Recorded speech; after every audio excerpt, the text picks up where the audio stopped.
Hey guys, how is everyone going? My name's Brad and I'm here with another tutorial on how to show you how to open FTP files with Notepad++, because a lot of the default kind of thing it uses is Notepad, and that's kind of really messy and it's not as nice and as clean as Notepad++. And I know a lot of people prefer Notepad++, and there's no good tutorials online on how to do it, so I'm just going to show people how to do it in case they're interested. First of all, you want to obviously download Notepad++. I'll leave that in the description, and obviously you want to download FileZilla as well. Make sure you download the client version, not the server version.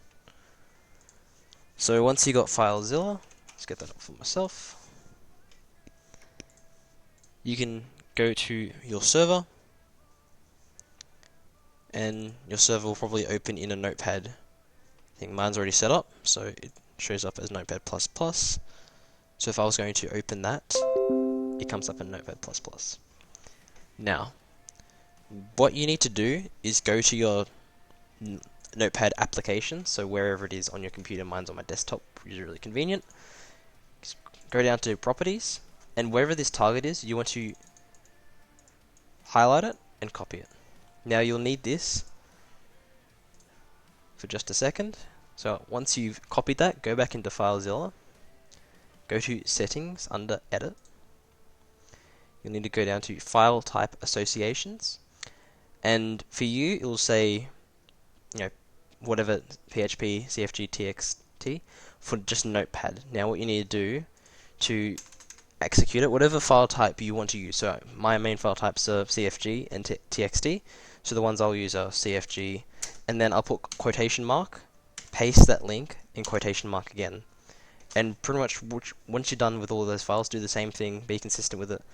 You pretty much just press OK, restart your FileZilla, and it's working and ready, just like that. And once you've done that, you can go into your server. Mine's a CSGO server. Go to anything you want, configs, plug setup options, and it comes up in Notepad++.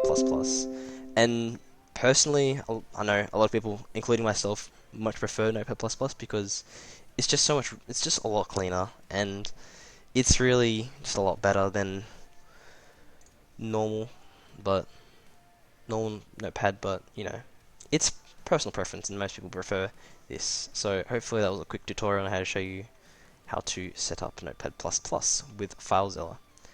Thank you guys for watching, and I'll see you guys in the next